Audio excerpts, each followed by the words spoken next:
Take your time. There Okay, we cool. We started go. recording, besties. Yay. Okay, let me remember things. Mm-hmm. Yanny. Mm-hmm. What do you guys want to dress up as for Halloween? Like if you were trick or treating today, out in real life, okay, what are you dressing up as? Oh, I already know what I'm dressing up Oh, as. gee. I would dress up as Panda Pool since I already have the mask, the claws, and my Kung Fu uniform. Which, coincidentally, our colors are red and black. Like, pure coincidence, alright? So, That's yeah. what they all say. Mm, I'm thinking of a dinosaur, a T-Rex variety. I found out there are these inflatable dinosaur costumes. yeah. And you're just dressed up like a giant T-Rex. Oh. Oh, okay. Well, Jake, will your dinosaur costume have feathers? No, we're not trying to be biblically accurate, okay? Hey, that's what a lot of paleontologists were pissed off about the last few Jurassic Park movies. They're like, hey, you didn't You're not put gonna ask feathers me. It's in all of them. them. It's all of Yeah. them. They're like, They okay, ruined we under. dinosaurs for kids. Thousands of Yeah. kids that don't know the fucking dinosaurs look like now. Hey, those people were like saying, okay, we understand, like you based the dinosaurs off of what was available at the time in the '90s, but we learned a little thing since then. Come on, time to update the dinosaurs. You know. Well, guess you should have learned a little quicker. Okay, it's too late. Dinosaurs are brand. You can't change the brand. Did you know they actually tried explaining that in the last Jurassic Park movie? What? They addressed that. They said that okay, you gotta remember, like there was a lot of DNAs that they had to fill in the blank with toad DNA. So yeah, that's why we had lack of feathers for our breed of dinosaurs. You know, so. Blah blah blah blah. I don't want to fucking hear it. I want a dinosaur. Okay, so Austin, what are you dressing up? What will you dress up as? I'm going to commit whiteface and be a white man. Oh my Whoa. I'm turning the tables. That's right. Well, at least a police officer, make it a full outfit. No. No, he's gonna recreate white chicks, but instead of white chicks, it's white dude. See? Someone here has I got the vision. Terry Cruz's best movie of all time. Yeah, I'd say. Hey, try challenging me on that. What else has he done besides that? Friday After Next. Was that his best movie? It could be. It's one of his best gags. Okay. Now he played the guy in the prison and he was chasing Cat Williams down the street. I think he was funny. I don't know if it's as good as White Girls, but it is really good. That movie is so fun. I mean, White Chicks, but I was watching Everybody Hates Chris season 2. I'm enjoying the show so far. I want to get a chance to watch that. It looks so funny, man. Yeah. I don't think as a kid I could have appreciated it, but as an adult, I'm like, this is funny. You think we're playing, Fanatics? You think we're playing? I like there's like a joke where Chris talks about how his mom always like making a good first impression, and it cuts to like his mom spraying Raid to kill some ants, and Julia's like, what are you doing? The exterminator's on the way. She's like, I don't want the exterminator to think we have ants.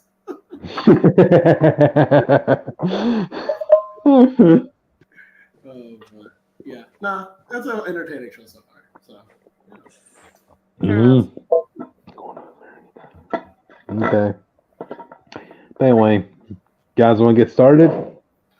Yeah, but now the audience won't know what I'm gonna be for Halloween. Oh, okay. Go ahead. Tell which. Well, you always dress up, don't you? But I still dress up for Halloween. Okay. Okay. Just because I cosplay in my normal life doesn't mean I don't dress up for Halloween. But no, I'm gonna be Halloween Riddle Roseheart from Twisted Wonderland because they do have Halloween events. I would dress up as Scully, but from the new event. But I'm not doing that shit. I'm waiting. I love him though. I love that little scrunkly skeleton man. Not really skeleton, but Skelly man. There you go. 1 million subs. I will have Witch dress up as Storm. There you go. I still remember when I said that. Like, I still remember when I said that when our first ever recording was like, no, we're going to do it. We're going to find a way. Man. Do it, Witch, do it. For me. You do Spike from X-Men Evolution. I'm not gonna do Spike from X-Men Evolution. You don't want spikes out of your elbows and arms and shit? I'm good, honestly. Like, I saw what that shit happened to Marrow, and I was like, I'm good. I remember X-Men 3. Remember the porcupine guy? He was trying to act Yeah.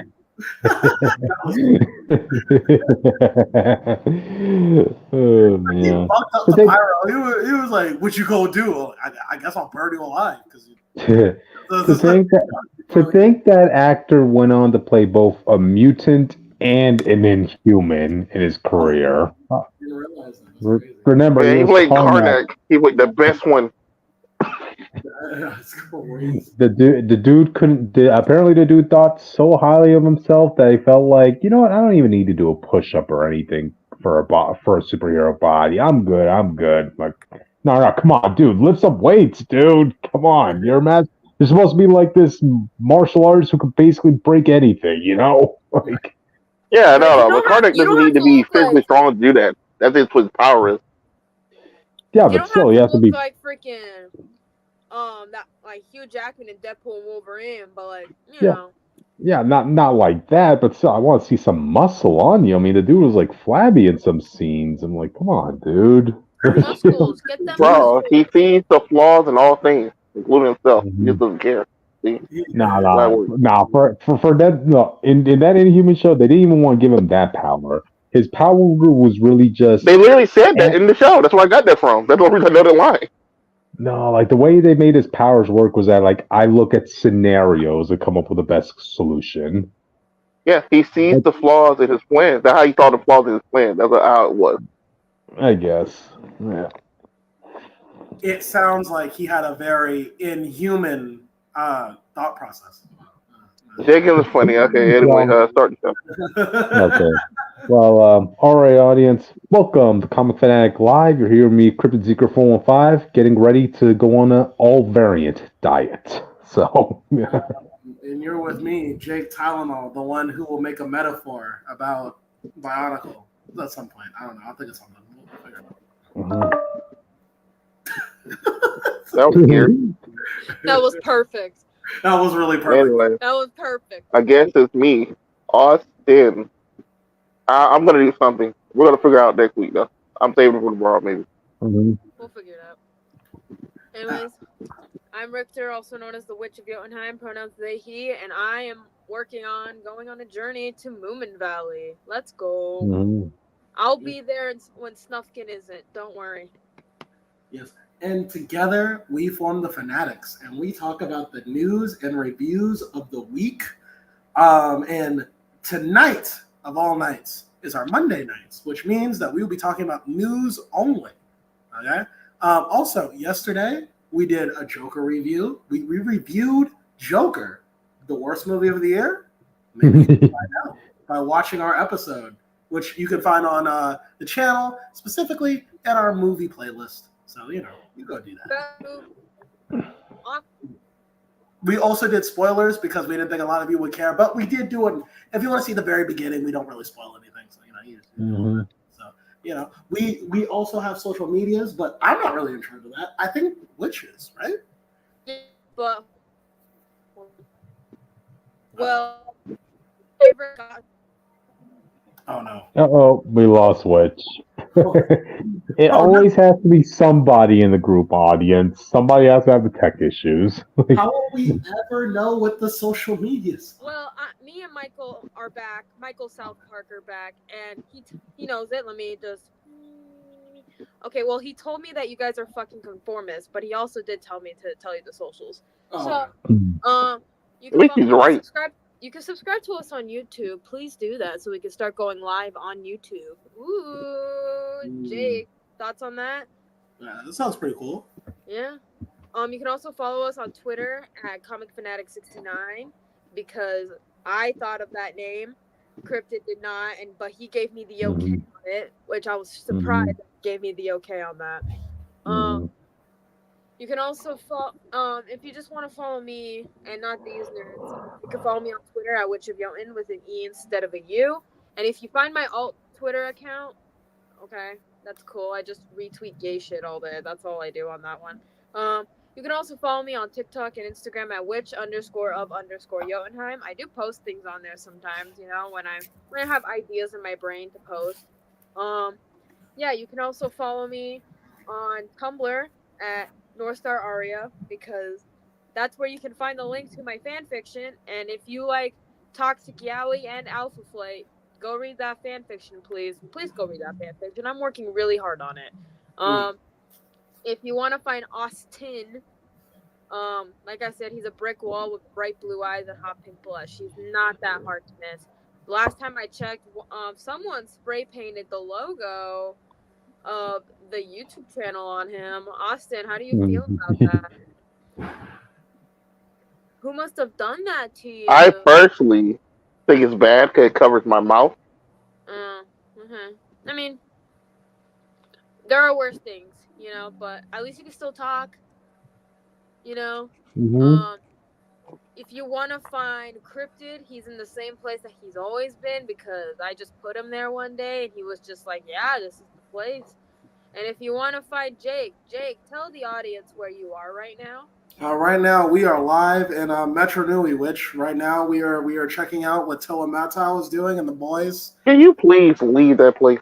It's gonna be a while. It's a long campaign. All right, listen, we're gonna be here for at least 2 books, so buckle in. Yeah, give him some leeway, okay? Like right. I'm on a journey to go to Moomin Valley just to chill out, just vibe for the fall and winter. And you're making fun of Jake where he decides to go. Like I just put him in one spot, and he decided to go to another spot. Right, I'm all yeah. Look, I'm just saying, bro. The X-Men was record, we'll complain about that, but let's say left record every issue. Listen, it took me a month, but I got off Montanui. Give me a month for Metro Nui, okay? We're moving. Hey. Unlike Jake, I actually was able to get a postcard from Krakoa before it fell, so we're vibing. Unfortunately, I did not get a postcard from Genosha, but that was years ago, so it's fine. Yeah. Anyways, audience, let's get this bread. Let's get started. Alrighty. Let's start off with the first topic of the night. Who wants to do the honors?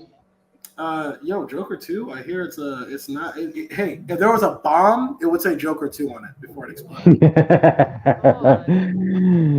It set off a bomb during the film, but I didn't think that the studio expected that there to be more than one bomb associated with this film. So wow. So I was talking to some people who also watched the movie that wasn't you guys, because I can talk to other people, and from what he was telling me was that so part of the reason why this movie potentially failed was because Joaquin Phoenix can't sing, so Lady Gaga had to overcompensate at the same time.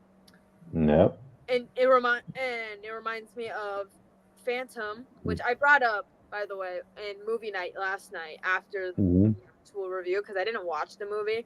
It reminds me of Gerard Butler in the 2004 Phantom movie. If you've seen that Phantom of the Opera movie, if you know, because he can't sing, but the actress Christine can sing and do opera, so that's why. So I think that's part of the reason why this movie potentially failed, especially with musical theater people.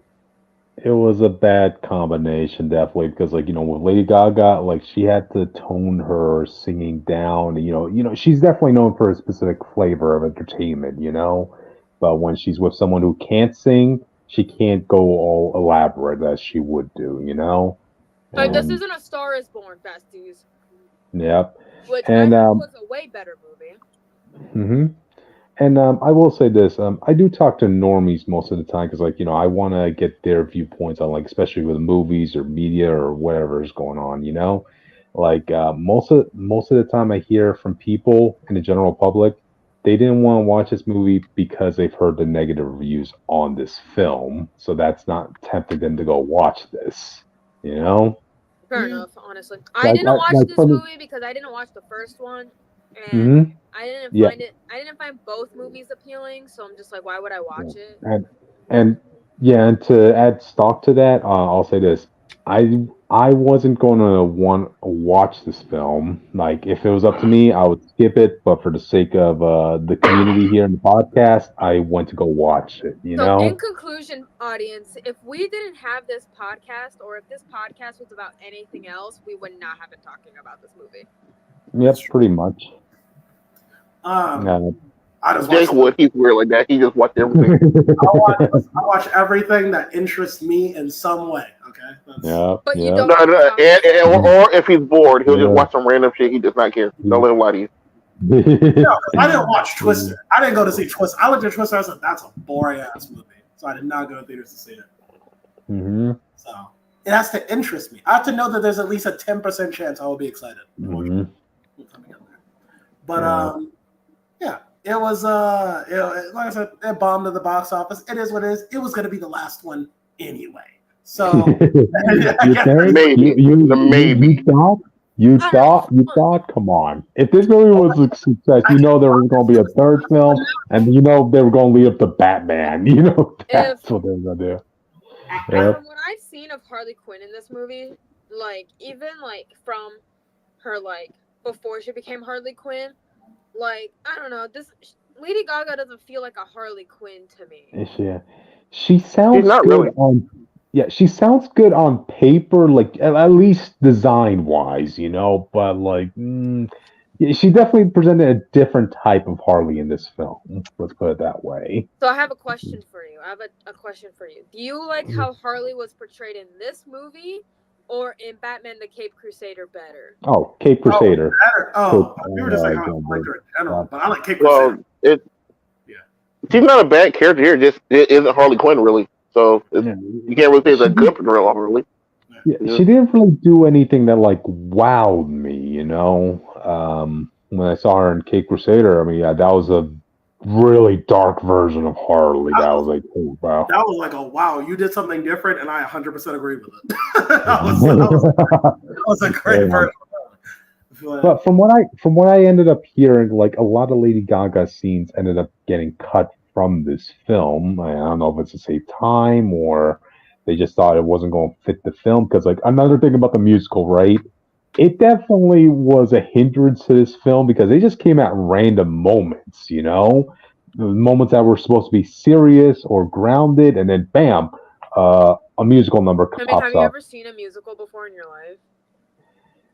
I guess, but like you can't have it both ways. It's either a musical or you're trying to get like a sense of drama or courtroom seat. Like it needs to keep consistent with a tone. Is what I'm trying to say, you know. And the musical numbers just didn't hit, and none of the musical numbers were memorable. Wait, the problem more is, like you said, all the musical numbers sound exactly the same.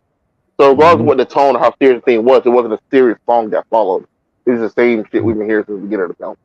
Okay. So another thing, guys, if you had to pick a different musical for us to recommend the audience to watch, what are you picking for them to watch? High School Musical 2, of course. Watch Epic the Musical or Beetlejuice the Musical. Watch the first South Park movie. Watch Gallivant. Go watch Hairspray, the 2007 one. Phantom of the Opera, just Phantom of the Opera. Stop being stereotypical. Any Disney movie that has a good musical, like any Renaissance or classic Disney movie. Yeah. Exactly. Oh, take notes from Disney. I mean, they were able to make good musical numbers that weren't just great, but they actually fit the tone they were going for. Yeah, that's too. I didn't watch Wish. I didn't watch it either because I didn't watch Wish either because of like hearing like it wasn't all that good apparently. I gave Studio Ghibli my money twice, you know, because I went to go see Boy in the Heron twice. English and Japanese. I did not go see Wish. I'm not gonna tell the audience how I watched it per se, but I did watch it. It was trash. And one of my IRL friends tried to tell me that it was better. That Wish was better than both The Boy and the Heron and Trolls 3. Which, go watch Trolls 3. That's a way better movie. Gotcha. But alrighty Audience, then. if you want it, I'll draw us as trolls. Yeah, that'll be But cool. you have to make me a promise, and you can hit me up on my Twitter for that. Gotcha.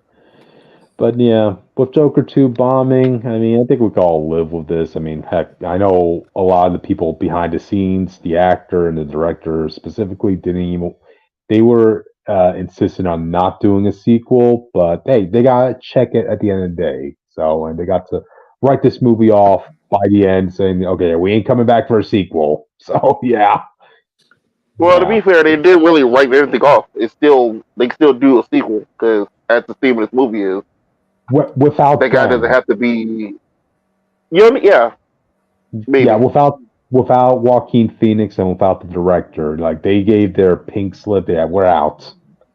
Whatever happens Well, the is writing still come back, but yeah, whatever you guys want, whatever the studio wants to do with this, it's on them. So yeah.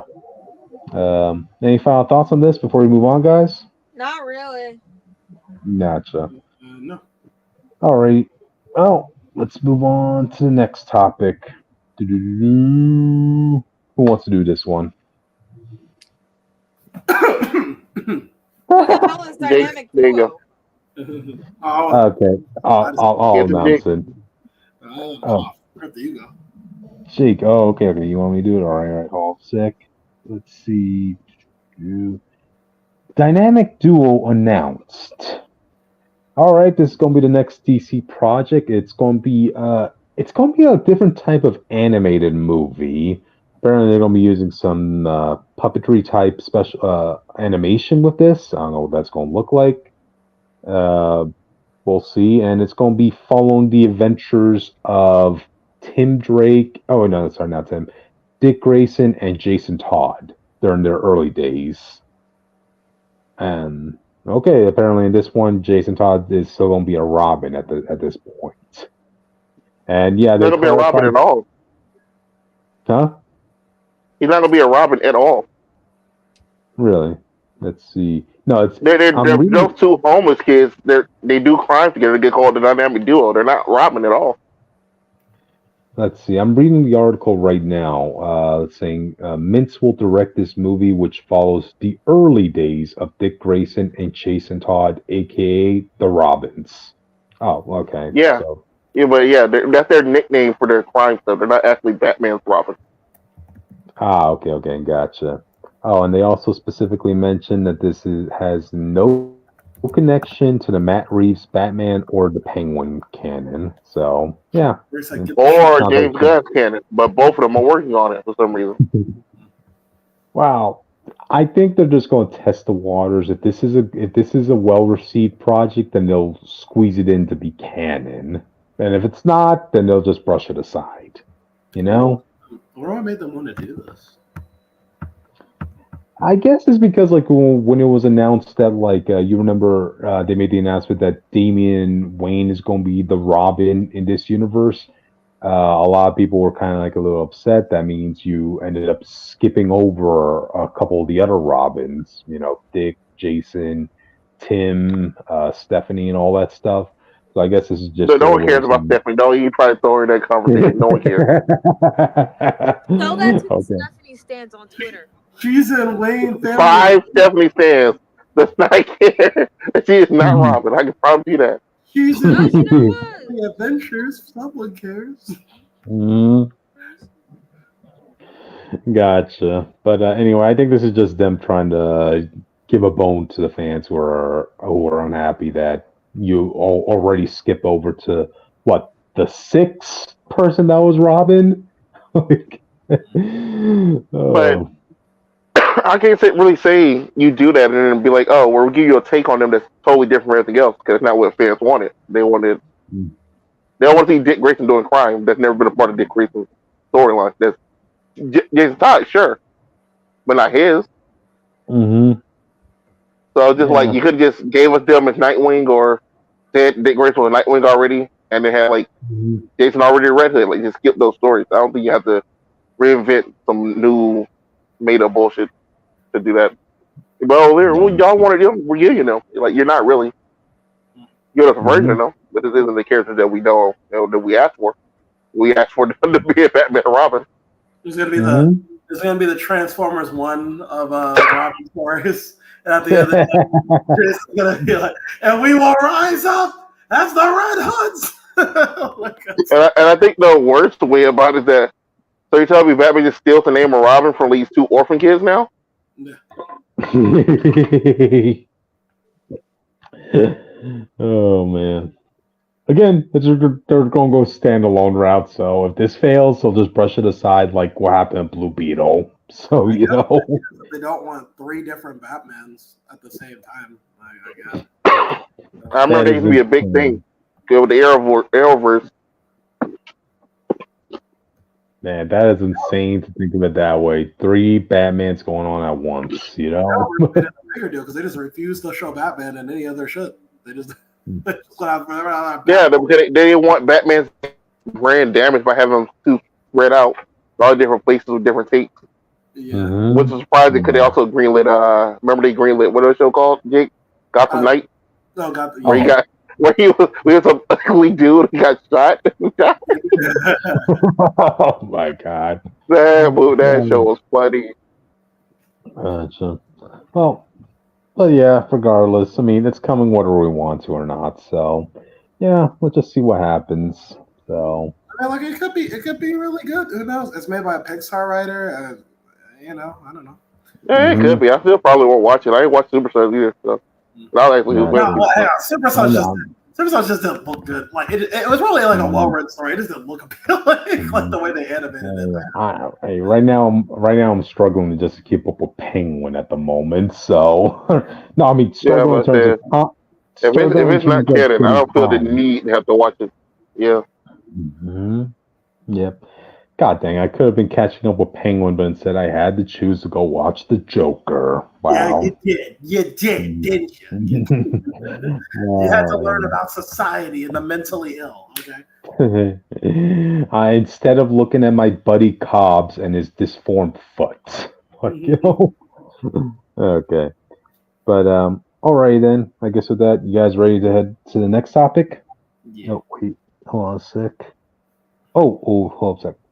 Hey, this is a game problem that you went to go see Joker. I didn't go see Joker, and I'm doing great personally.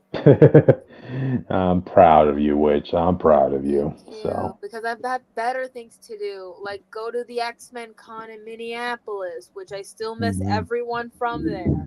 Love you all. Well, don't care about after that. You can still fuck Joker. That wouldn't have stopped that. Yeah. I don't like playing, so I don't go out often. I'm still trying to see if I can make it to two of my friends' wedding before the thing. Listen, there's a well, there's a way. Yeah. Look, the truth is, you don't want to go. Okay. I can take a train from Wisconsin to freaking Minnesota. We can figure that out. Gotcha. But anyway, I think with that, we should probably move on to the next topic. So, let's go ahead. I really do not like this picture. Wait, what's this topic? Hold on. Yeah, let me talk about it. It's studios plan on consulting fans for future projects. Oh, this is in relation to a Variety article they had concerning quote unquote. I don't like how you baited Witch with all this gayness on the screen. No, how dare you bait me with all the gay shit on the screen? Hey, wait, no. This was literally the only cover they went with the article on. Like, again, I'm not happy to have to use it. I was like looking at that page. Okay, let me find. Is there something else they have in that page? No. The funny part, they put like the scene for House of Dragon them kissing. Fans did not care about it. They were not mad. Like, they had nothing to do why the season was bad or why people hated the season. Gotcha. But really, it kind of seems like this article was in retaliation after the cancellation of what happened with the Acolyte, this and that, you know? But regardless, there were a couple of things that it seemed like the article, whoever was writing the article wasn't happy with like fan receptions to certain changes or routes that studios were going with, but they did mention a couple things going forward, right? Let me read these quotes right now. Okay. Those who did talk with Variety all agreed that the best defense is to avoid provoking fandoms in the first place. In addition to standard focus group testing, in addition to standard focus group testing, studios will assemble a specialized cluster of superfans to assess possible marketing material for a major franchise project. They are very vocal, says the studio executive. Feige, you can hit up people Yeah. who know their shit. So if you do Alpha Flight, Okay. hit me up. Okay, yep. Let me finish this. They are very vocal, said the studio executives. They will just tell us if you do that, fans are going to retaliate. These groups have even led studios to alter projects. If it's early enough and the movie isn't finished yet, we can make those kinds of changes. And I think this is for the best, really, you know? I really wish, I mean, like, I really wish I could have been in the, one of those fans giving my thoughts on, like, you know, let's say Oswald the Cobblepot, you know, like, okay, you guys want to make a gender bent version of Penguin? Do the daughter?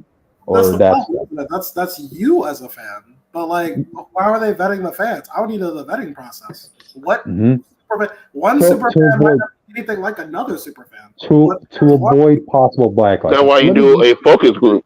Right, but like that's what I'm saying. Like, what's the vetting process? That's all I need to know. Like, I don't know, but when I find that out, I'm hitting up Kevin Feige and I'm gonna be like, hey, put me on that goddamn board when you make an Alpha Flight movie or show. But I'll make it a show.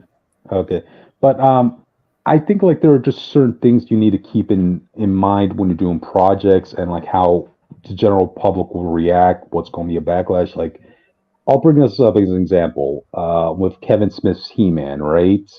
Like, a specific channel was trying to warn Kevin Smith that, like, you know, hey, we know you're trying to say that this project is for the fans, is a love letter for them, but according to our sources who have access to the script of a couple of your episodes, that is not where you're going to deliver. It is not going to work out the way you intended to work out. But Kevin Smith was not listening to them at all. If anything, he was being told to only listen to positive reviews. And what happened? Well, to be fair, that's the way he's always been like. That's always been a problem people have with his even like he was wearing comic books. I remember that situation. Yeah, because I met him before. I bought his Daredevil run when I first started getting back in Daredevil.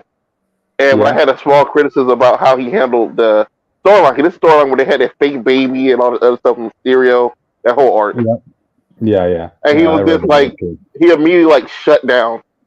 Like he couldn't take any type of criticism as a person. And that's what, like, you know, that's where you kind of have to have people there to kind of like, well, look, you expect that people are going to love what you're doing, but no, if you do this, people are going to retaliate. You're going to get backlash. It's going to work out horribly for you. You know. I would just need to know what type of fans. Let's say, for instance, let's use a fan base that I know really well. Let's say that we use the Sonic fan base, for instance, and let's say we had full creative control over everything. This man picked the worst fan base. No. Don't take his opinion. You know exactly. Don't take his opinion in the fact his fan base actively wants the worst franchise.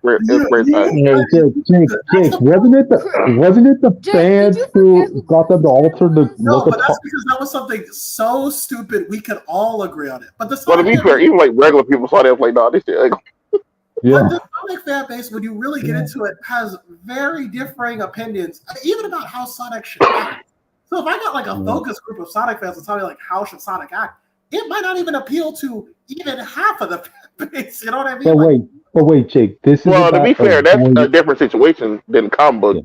Sonic as a character has 3 different eras. Where he acts 3 different ways. Right, but I'm using people talk about we want you to Spider-Man act more like Spider-Man. You can pretty much pick choose what part of Spider-Man people are talking about. But then you have people who agree if like Tobey Maguire, Andrew Garfield is Spider-Man. I had someone say today Andrew Garfield is the best interpretation of Spider-Man, and a whole bunch of people agree with them. I guess my point is like, well, no, we fair, as Spider-Man, his Spider-Man isn't bad. It's just Peter Parker that's terrible. No.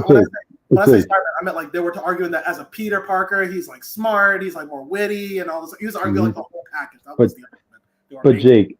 But Jake, this is more so about avoiding a backlash. Right, but I'm saying what could be backlash to one person is not the same as what could be backlash to another. So I would based on how they've been doing, I think this is the better choice than going as they are.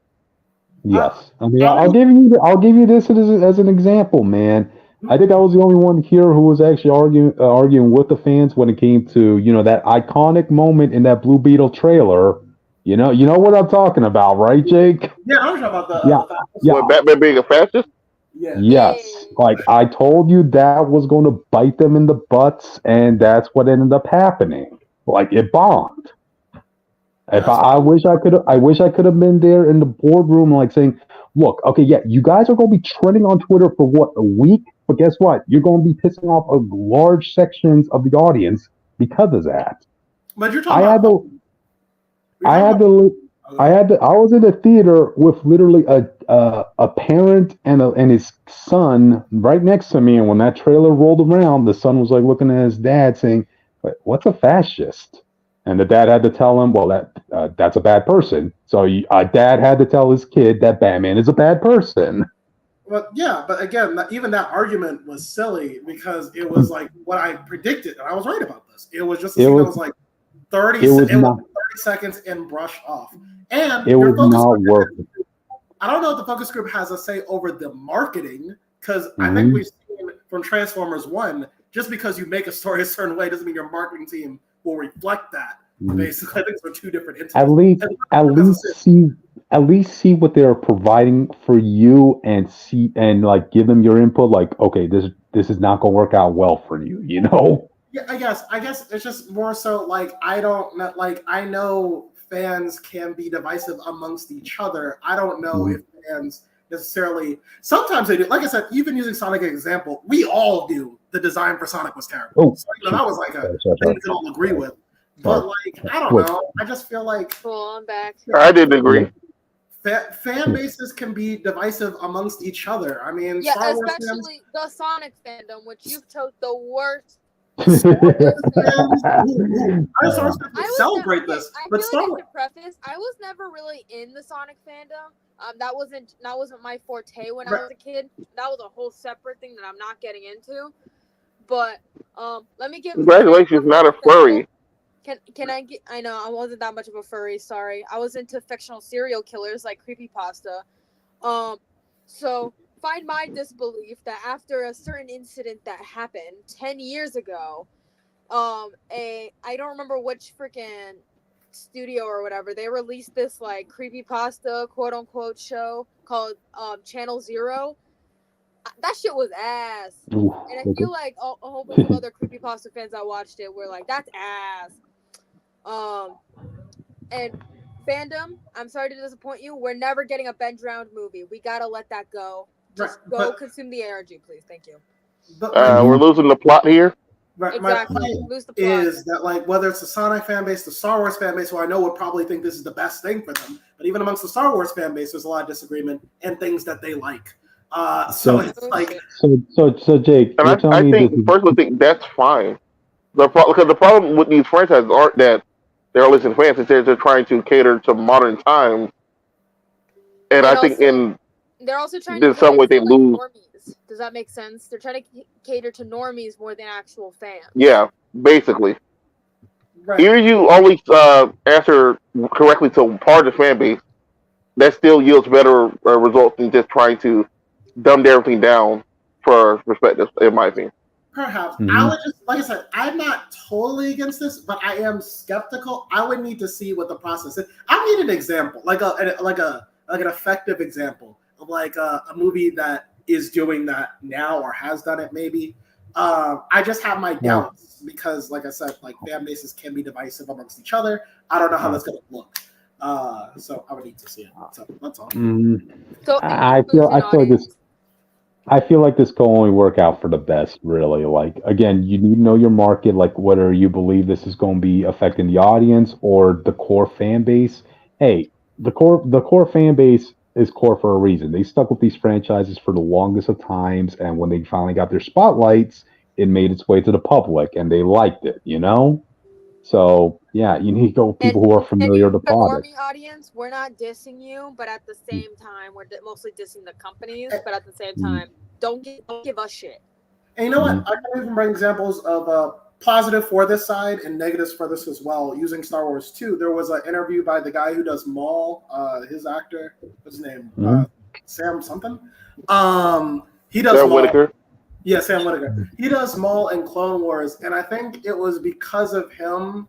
There were numerous small corrections that would have been small to like people who don't care like me, but for fans, they were like big deals. Like even the lightsaber that certain characters would have at certain times, he changed it because Dave Filoni didn't remember that detail. And so for fans, that probably helped save them a lot. At the same time, then you also have fans like Dave Filoni, who is a huge Star Wars fan. But what he wants out of Star Wars doesn't really line up with like things that like another fan would. Basically, a lot of people don't even like his work on Clone Wars because a lot of his stuff retcons things that people really liked. But to him, he thought from his perspective, that's what he thought fans would be. Well, to be fair, to be fair to Dave, I do want to say this because I never get a chance to say this. The thing he retconned was the Legends timeline, and the Legends timeline was never canon. By George himself said it wasn't canon. Disney said it wasn't canon. Everyone between said it wasn't canon. It was never canon. Fans just took it as canon. That was never a thing. Most of the stuff people get mad about getting retconned was never real in the first place. You know, people will get mad over anything. Realistically. Here's one example for you, Jake. What if you were in that room and then they showed you the script that they were going to give Rocket Raccoon Bucky's metal arm? And they're giving Rocket Raccoon's Bucky metal arm. I would have said something about it, sure. And that's an example of something that can be fixed.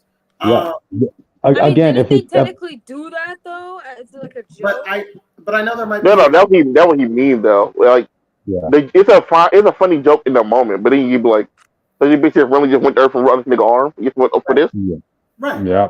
That's something I would fix, and I know that we're fans, and there's things that we see that like if I was in the writer room, I do it all the time. If I was in the writer room, I would do this and this. But I also think that's a lot of responsibility when you realize that like a lot of things that maybe you say might not be things that like another fan who's equally as passionate as you would say. Which is why, again, that's just where my. No, I think it's fine. You have a focus group of a good number of people. You don't have to screen them too hard. And you just take into consideration what they say. They don't say listen to every little thing and change every little thing based on what this group says. But they take into consideration, you go by, and depending on how in-depth those answers are and why you want to change, you can change it. Right. Yeah. I just need to see it. But yeah, it's possible. It's fine. I would just need to see it. But this isn't like the only thing. I'm going to grab you. This is the only thing that they're doing. They're also, companies are starting to ask permission to take over actors' social media accounts as well. So they don't get into controversies. Oh yeah. Thank God. Yeah, most companies are already doing this anyway. And I brought this up to Jake a while back. I'm trying to act like specifically that they need to have people in charge to avoid some of these situations. Yeah, this is so to avoid any confrontation or negative confrontation between the actors and the fan base, Yeah. No, that's something I do agree with. I think that should be. Yeah. It is. It's with the consent of the actors, and it's only for the benefit. I think that's only like a benefit. Yeah. I mean, I know a lot of actors want to give their political takes online social media, but politics, by its definition, is a divisive subject. So you don't want to alienate a section of a fan base. Just saying. It sucks to suck, but no one cares about you the moment you entertain them. Okay? That's all I'm saying. That's all I'm saying. But yeah, it seems like there's a part of a concerted movement in the Hollywood sector to really kind of move up with the times. Try to adapt. I know there was like an expression back in the day that all press is good press, but like a lot of negative press could be the downfall of projects. That's not a thing anymore. You out of public favor, your movie will take. People do not care. Gotcha. All right then.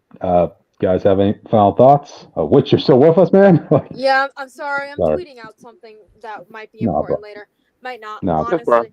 But gotcha. So Kevin, if you're listening to this, Hit me up when you decide to make an Alpha Flight thing. I would love to give you some tips about these characters. Thank you. I'll throw my omnibus at you to make a point known. Cool. And also, Variety, come up with a better thumbnail, dang it. I mean, this thumbnail is not that bad. This is like very Tumblr. I guess. It just doesn't really tell you anything about what we're trying to talk about, which is the problem. They act like I guess, but not House of Dragon, the rest of the stuff. Yep. True. But all right then. I guess with that, you guys will move on. Yeah. All right. Who wants to do this one? Snow White name origin different, apparently? Yeah. Yep. Wait, I thought you said something else and it scared me. It scared me to my core. Good. That's my job, is to scare people. Apparently, yeah. Well, in the original folklore of Snow White, she gets her name because of how white her skin is, right? That's the European telling, but yeah. Yeah. But with this version, given the actress that they decided to choose, they had to come up with an explanation as to why. She's still white. We're like the same skin tone. She's not American white. I guess we're American or European white. Like the same skin tone. What the fuck are you talking about? She's not white. If I looked at her, that's a white lady to me. She does not identify as a white woman. She's Hispanic to me, man. Like if I look, she looks Hispanic. You do realize there are white Latinos, right? Yeah, you realize this. Wait. You realize this person isn't one of them, right? Yeah. Yeah, which you say there are white Latinos. Tell that to DC what her parents look like. Besides the point. Besides the point. White Latinos. Cryptid, please tell me what's the new origin of her name before I lose my shit. Okay, apparently as a baby she survived a snowstorm, and because of that, like, her parents decided we'll name her Snow White to show how strong she was to brave the snow.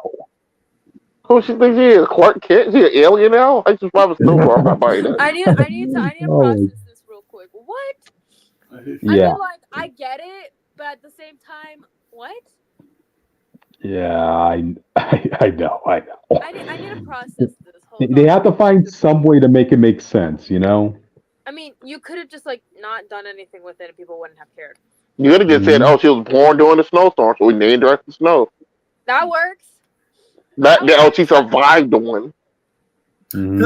What is hardcore as fuck, bro? Like, she survived. Okay, guys. A Disney princess, the last person needs a hardcore name. Okay. Listen. Let me read the exact quote that she said. Okay, it fell back to another version of Snow White that was told in history where she survived a snowstorm that occurred when she was a baby, and so the king and queen decided to name her Snow White to remind her of how resilience, one of the core points in our film, is for any young woman or young person is remembering how strong you actually are. But I mean, I've watched the original movie. I just want to put that I pointed, and I do like resilience. Makes sense. I get it. Love it. Stand it. However, every time I hear something about this movie something about this goddamn movie, I feel like they deviate away from the plot, or like the core themes of the original movie and how these characters act. Does that make sense? Yep. Oh yeah. They changed the whole message of the first film. Just because Snow White herself isn't physically strong doesn't mean she's not, like, mentally or emotionally strong. Like, strength comes in many different flavors, bestie. Exactly. I mean, I'm expecting to pick up a sword in this, to be honest, at this point. That would be shocking. However, like, I understand what they're doing. Like, I think I brought this up before, but I think like one of the best adaptations of a Disney princess is Aurora from the Maleficent movies and Cinderella from the live-action Cinderella movie. That movie's so good. Those were so good. Like, how they adapted the characters and everything. And I think Elle Fanning, I think that's what her name is, who played Aurora. Yeah. She understood the plot. She understood that plot. And I feel like I get it, but, like, keep in mind, a lot of the talking points that people have about the older Disney movies, like pre-Mulan or whatever, they're like, oh, these characters need a man to save them. Snow White didn't have no one save her for the most part. Like the prince literally like gave her space, you know. He didn't really do much, and like when he thought that she was dead, he gave a goodbye kiss, you know, because people do that sometimes in certain cultures, you know, people do that. Yeah. Yep. And Yeah. he didn't know that she was gonna come back to life, Mhm. you know, like, and all this jazz. Keep in mind, Prince Philip and Sleeping Beauty didn't know that either, and look what happened there. Ooh. Ooh. Yep. But like, regardless, I feel like a lot of these talking points come from like early 2010 BuzzFeed articles, you know. Like I don't, Yeah. like, they don't actually. I don't think they've watched Madam. these actual movies in years since they were Mhm. kids or whatever. Oh Like yeah. the original Snow White movie is almost 100 years old. Oh, It's wow. available to watch. Mhm. You could go on Disney Plus right now and watch it. It's like an hour or so of your time. Like Mhm. you could get the vibes of these characters and the morals and the themes. Not to say that Mhm. original Yeah. Oh no, which? You're signing out. You turn to a robot, Oh no. but Oh, I get oh what you mean. I think more people need to realize you can update these things without having to completely change them or add brand Mhm. new ones because you think the message isn't good. All the messages of these films were good. If you want to update them from modern time, that's fine. You don't have to, but I mean, once you start changing the backgrounds and stuff, you're changing what the characters were and their themes they stood up for originally. I think that's a problem with these adaptations. That's true. Do, do, do, do, do, do. Let's wait a sec for Witch to come back to give his thoughts. Do, do, do, do, do, do. Okay, hold. Okay, Witch, you're back. am I back? Okay. Yes. Yeah. So in conclusion, go watch these original goddamn Disney movies. Mhm. I'm not saying they're like the most progressive of films. Like you could definitely make a case for it. Yeah. However, You got it. don't undermine what these movies gave, you know? Like these movies Yep. showed that you don't have to like be physically strong to be a strong person. Like for Mhm. Snow White, you know, she survived almost getting assassinated by her stepmother because the Oh yeah. huntsman had some flavor of a heart, you know, some Mhm. flavor of empathy. Yep. And she survived all that nonsense, like, and still is one of the most kindest people ever. Uh In huh. Cinderella, all she wanted to do was go to the ball that night. She didn't even know that she was freaking dancing with the prince. You know, all she wanted to do was That, to have a day off.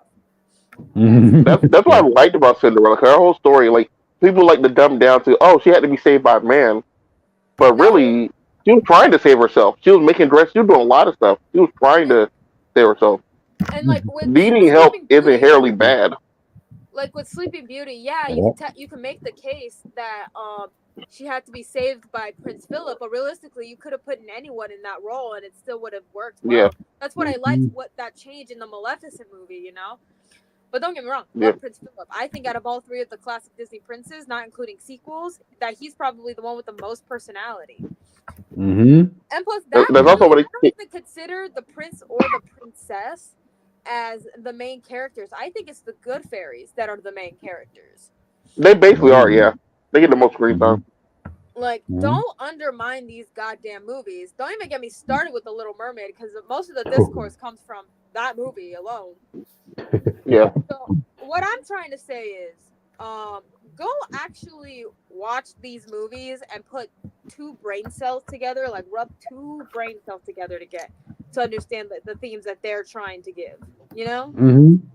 that's That's true. basically, I think I got my point across. That's good. That's a good way to elaborate that, Witch. So. I will keep reiterating this even after this goddamn movie comes out.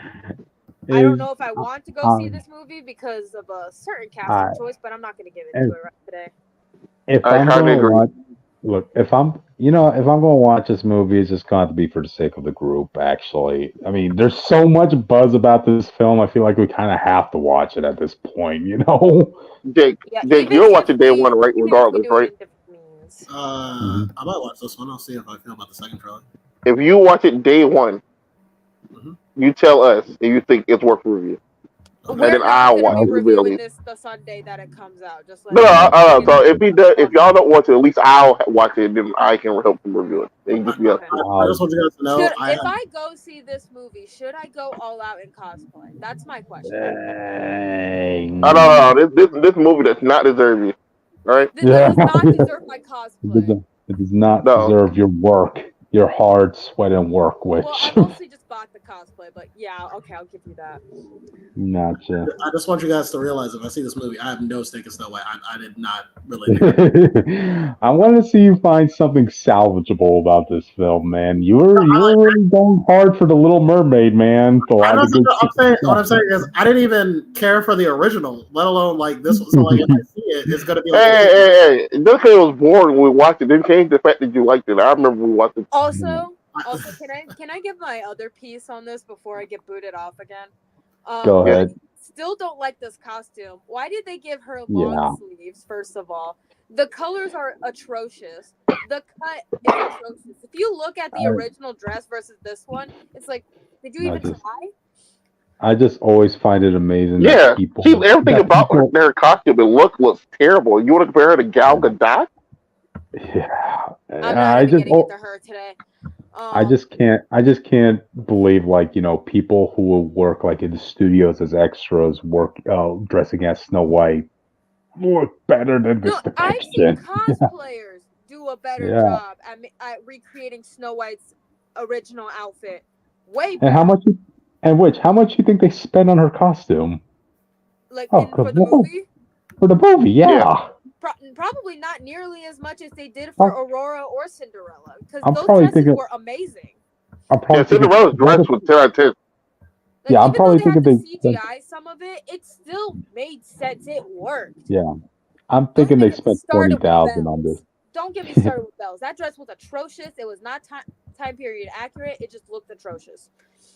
True. I feel like we need to have a day where you guys just let me rant about these live action Disney remakes. The witch's rant. I will need that in my life. Yep. I'll draw the thumbnail and everything. Don't think I won't. Okay. So, okay, guys, before we end this topic off, besides obviously the movie that hasn't come out yet, which live action Disney remake, costume wise, is your favorite? Going from Alice in Wonderland to the most recent, which I don't even remember what the most recent is. I'll give Beauty and the Beast to Belle, her dress. I'll say that. That dress is atrocious, and you're going to say that's your favorite? Yeah, the live action one's terrible. I think it's still got to be Cinderella. I would say the costumes for Aurora, Maleficent, and Diaval in the live action Maleficent movies. I agree with that.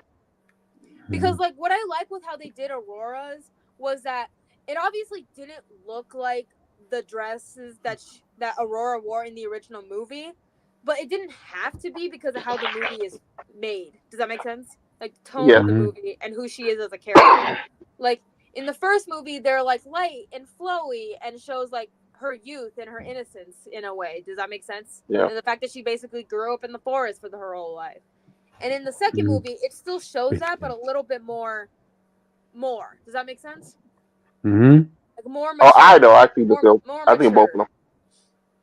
Obviously, I need my goth icons, Maleficent and Diaval here too. So Gotcha. Anyway. But all right, I think we spent enough time on this topic. Y'all will move on. Yes, please. I wish we didn't have to, but I guess we can. Okay. Who wants to do the honors? Who wants to do the honors? What is it? Doom? I didn't hear what he said, but I agree with everything Dr. Doom said about Reed Richards. I thought. Well, I agree with what he had to say about Johnny's last love interest. So there you go. If What did he say? If Reed Richards has haters, it's Dr. Doom and myself. And if he only has one hater, then somehow Dr. Doom has died, and I am the last one standing. If Reed Richards has 0 haters, we killed Jake. Oh man, I gotta say, this was a really good, accurate depiction of Doom. You had the violin, the orchestra in the background as he's talking about his feud with Richards. Yeah. Elaborate. What happened, Jake? What? Oh, I only saw the one You video. do what? Yeah, I only saw the one video. I don't Oh, even wow. remember. Yeah, I Oh. just agree with shit talking Reed, and I just wanted to make a public announcement in the server that Oh, whatever wow. he said was correct. So far, he's made Doom has made 3 videos. One of Reed, one of Ben Grimm, which he stated, yeah, despite what people might think, I don't entirely hate Ben Grimm. He should. I see him more as Richard's first victim. Like, whoa. No, he should hate Big Grim. As the reason he looked like that is because of Big Grim. Reed. Ben Wait, is what? the one who messed up the machine that blew up his face. That started all this. And he's blaming on Reed. Is Doom aware about that? He should be. Nah. If I've been aware of who killed his parents, I assume so. That's how I look at it. No, it was like no wait that kind of doesn't line up because remember like it was Doom who was making like who was showing like his schematics and work and it was Reed who just pinpointed there's a flaw in your calculation right there. And then they left. And then that night, because Doom is an asshole, Ben went in there and messed with his machine and then blew up the next day. Oh damn. Okay. Doom, you might want to give an update on this video then on your thoughts on Thing.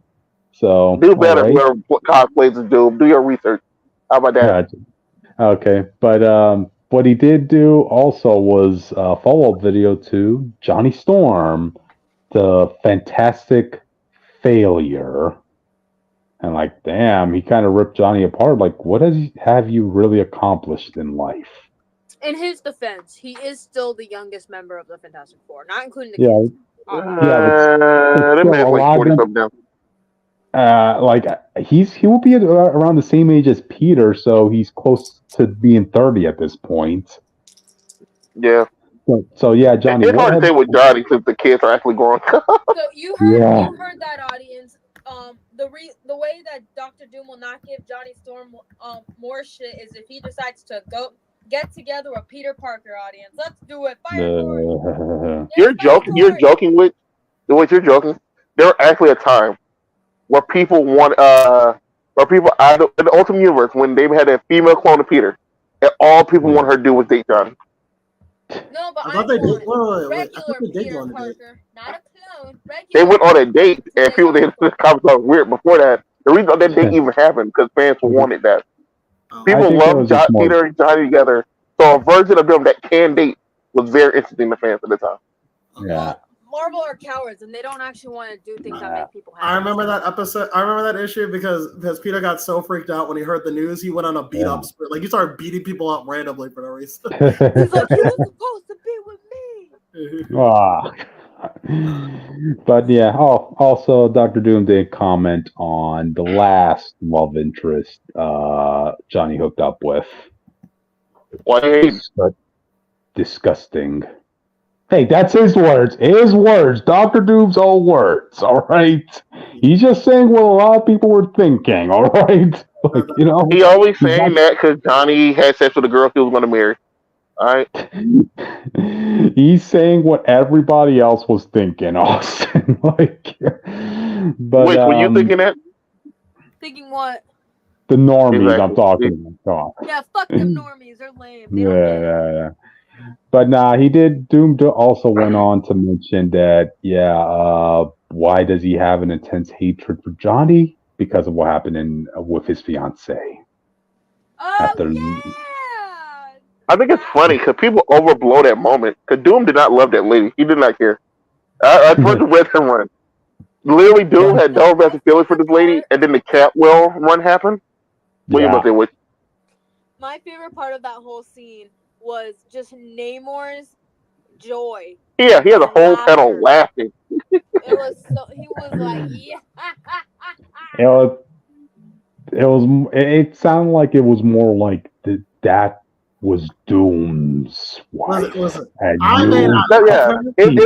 principle of the thing, but the problem though, because he didn't do that though. That's the problem. Mm-hmm. That's the whole problem that run of people take away from him. Doom did not care about his lady romantically at all. the Catwoman run happened where he went back to that family dynamic thing he wanted. So he just randomly was like, I want a family. I guess I'm going to choose the only female I know who is victorious, and he happened to choose her that day, the night of that she slept with John. So she already slept with him before they even got together. Oh, okay. So there was like no time where Johnny actually cut this man, or this girl lady cheated on Johnny. But the way she says it in the wedding makes everyone think that Johnny cucked the fuck out of him, and I think that's really fucked up. Okay. Let me ask. So she announced that she slept with Johnny during the wedding. They were about to get married, and it because the wedding happens like so fast after the issue. It's like 1 or 2 days later. So they didn't really get a chance to talk to Doom about it beforehand. And she didn't want to marry him, and then he finds out, which is going to be way worse. So she told him here, but the feed, the whole world didn't see, just the people there saw it. So she told him just straight up, I slept with Johnny Storm. But she didn't elaborate, let him know, hey, this was before we got, you asked me to marry you, like that. Just go with the divorce. Are you kidding me, man? In front of all. She didn't told him before, or took a step to the side and said it, some in his ear. She said it out and open in front of everybody. Dude, I'm like getting flashbacks to Kitty and Peter's wedding, and I'm like, dude, you couldn't have broken up afterwards in front of, but you decided to do it in front of everybody, all your friends and family. That's why I didn't like Dance Left Run, because Dance Left Run was like increasingly disrespectful, like Doom, for like no reason. But it's the same one where Sue randomly makes some butt ass naked on TV. Remember? Mm-hmm. She turns his whole armor invisible, so everyone sees his naked, messed up, burnt body. More than like this situation that happened a while back when he was infamous Iron Man. And I was like, Sue would not do this to Doom because she would be scared of the repercussions of what Doom would do to their family. This is really fucked up. And he doesn't really get revenge for that. He gets revenge for the marriage thing, but not this. And that's why I didn't like that run. Mm-hmm. He put them into space for less. But yeah. I mean, these videos have been very entertaining. I mean, obviously the next one's going to be his video on Sue Storm, so we'll see where that goes. And maybe what Doom is this going to be? Is this going to be the Doom that be simply for Sue, like the TV show Doom they be like doing, or going to be comic Doom, where he's just like, I don't really like her, but I don't want Reed to have her, and that's the problem. This is going to be a sophisticated Doom, giving his thoughts on Sue. So I only hate Susan for the love of the game, bro. Only. That's basically what it was. He took Reed's family not because he has because he wanted to know his like family, but also because he just didn't want Reed to have a family. Yeah. Oh yeah, and he does mention in his video on Reed that every time Reed thinks of his children, remember who named your children, Reed. Who got the final say? Yeah. The one reason you only got kids is because I saved the life of one of them. Okay. So, okay, Witch, you're back. Oh, cool, thanks. Witch? Yeah? Oh, okay. Sorry. But I was just chilling, honestly, because I knew I was going to get booted off later anyway. Oh, not a problem. So after Sue Storm, I guess he will have to make a video on the children, maybe Alicia. Yeah, what's his relationship with Alicia anyway? I want Doom to do a Valeria one. I don't even know if he don't really have a lot of moments with Alicia. No, basically he's gonna be like, she cool, I don't got much on her, honestly. Yeah. I want him to get to Valeria and be like, Valeria is such a good girl. Like, Valeria is so smart. She's so talented. Oh, I wish she would just... And Franklin, he's there, I guess. Franklin's all right. He starts shitting on Franklin. But that boy, he's the one of Satan. I'm telling you, that boy is evil. You thought I was bad. I personally... Who gave the power to create universes to a child? You agree with me on this? Dr. Doom would be a girl dad. I want to be like, the only... Wait. What did you say? What'd you say, Witch? Wait, what did you say? Because I think that Dr. Doom would be a girl dad. He's a shotgun dad, Witch. He could still be a girl dad. He'll be Piccolo from Dragon Ball Z. Like he'll be picking up from school and stuff himself. I can see it. I wanted to be like, the only reason that I let Valeria live with the fucking loser 4 is so she can watch out for Franklin. She is the only one I trust for that monster. That's what I want that. And also, rub it. to Richard's face that she is smarter than him. They need to bring back Infamous Iron Man, which is the story where Tony or Doom got this lady pregnant. They don't know which one was the dad. They need to bring this lady back and give him the heir to Doom, so he can have a kid with the Fantastic Four kids around.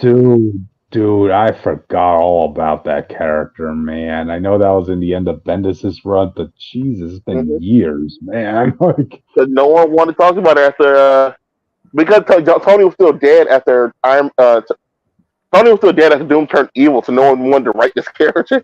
yeah, so yeah.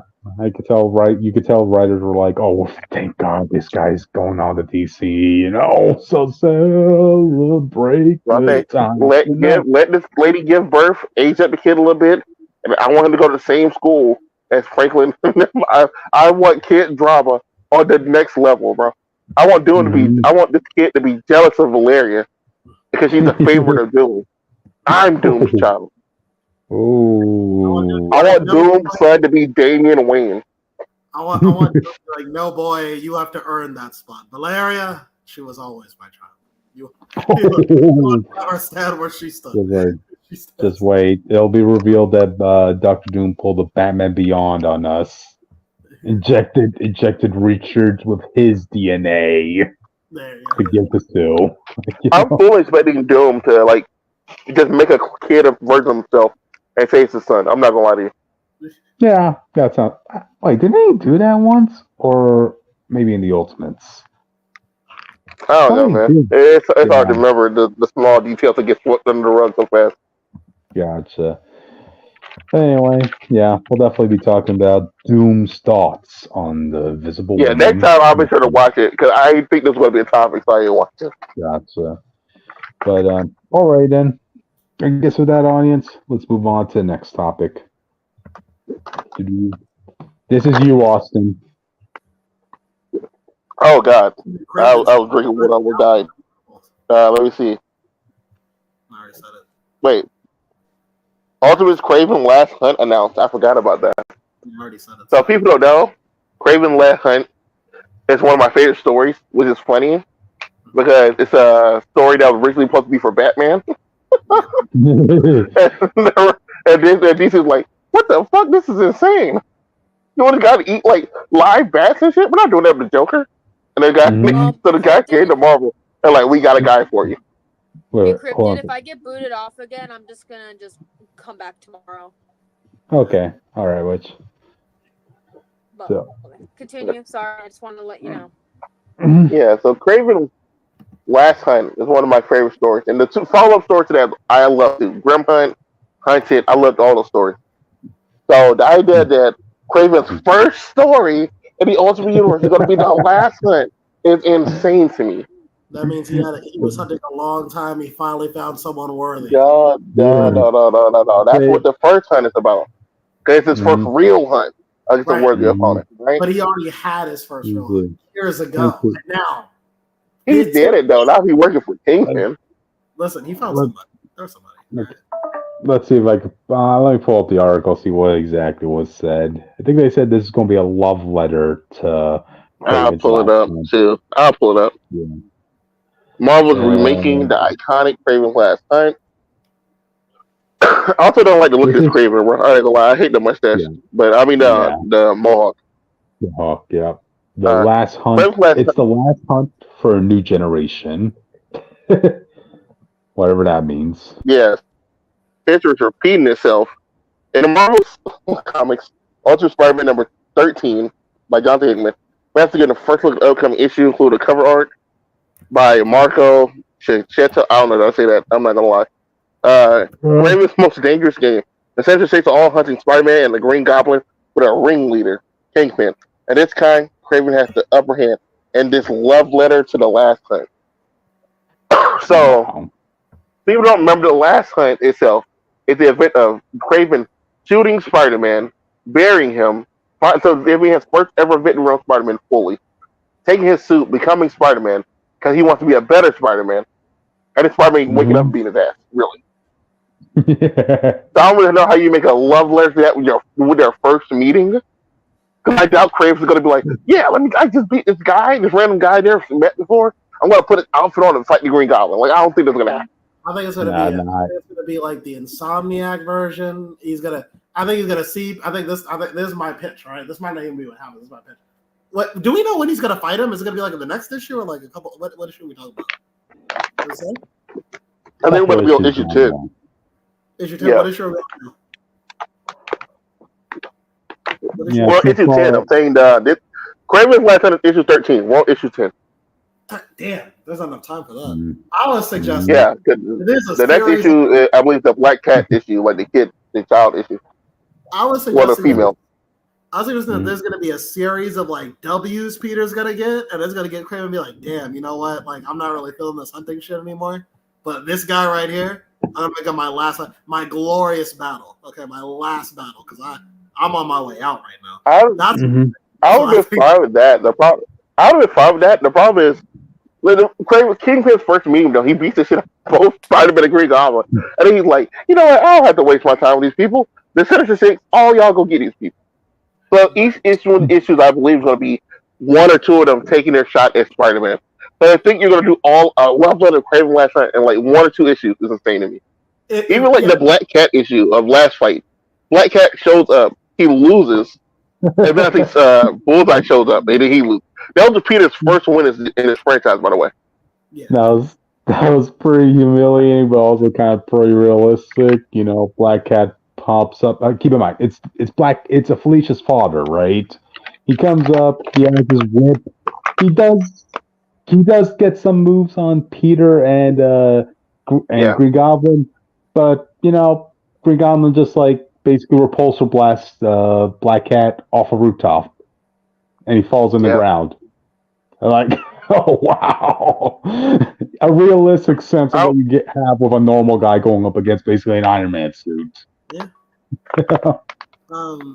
I guess we just have a couple more issues. I just need Peter. I want Peter to prove himself. Because like, okay, this he's getting better. I've been watching him for a while. He's getting stronger, better. Or maybe there's like some time skip. Maybe some time has passed. You know? To be fair, they kind of. It's not going to be a time skip. He is getting better. We know he's training against Harry, and they're both training with the AIs and stuff. But the way I think they should have did it was before he did the full 1v1. I think you should have did the Insomniac route of. So he's going to fight two at the same time. So his first victory over them can be him using their powers against each other, and then they get fed up. Like, you know, we're going to 1v1 this time. All right, including working together ain't our strong. We never had to work together before.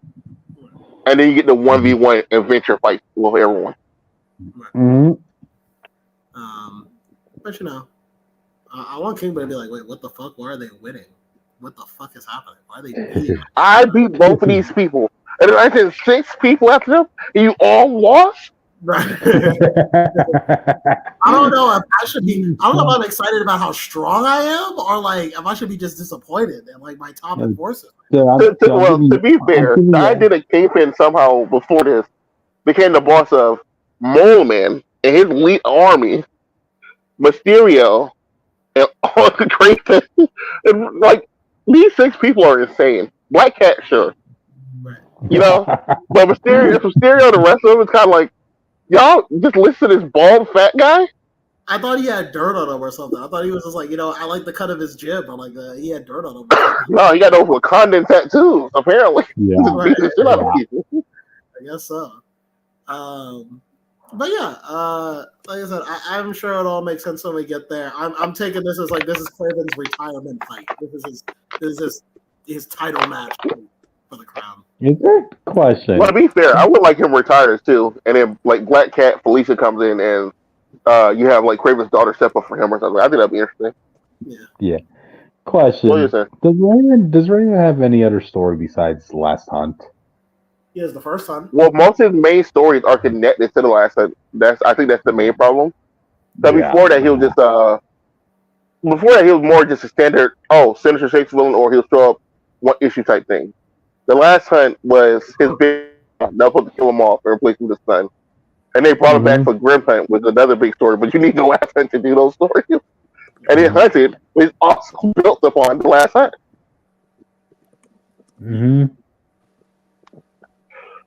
There isn't a Cap situation where it's like they just everyone wants to do their own Winter Soldier for some reason, even though they don't ever put like a unique spin on it.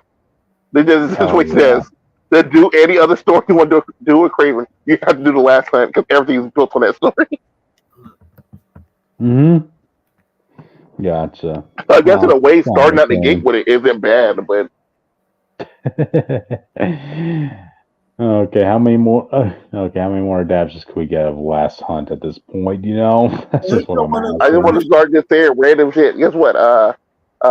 We're doing the last hunt for Kraven. That's his most famous story, right? Guess what? For Mysterio, we're doing Old Man Logan. How? We'll find out. And then like that's the story. I can't wait till the end of the Kraven movie when he's like, you know what, sir, you done a good job, but this next one, it may be your last hunt. And they just turns to the camera with a smile on his face. He winks at the camera. Yeah. Man, imagine what that says about a character when everybody just wants to already rush to your last act. You know? Like, wow. Well, to be fair, Kraven's never been the best character because he's more just a character there for fighting. All his motivations before then was just fighting. And it was like, fuck it, I had enough fight. I can't really beat this guy.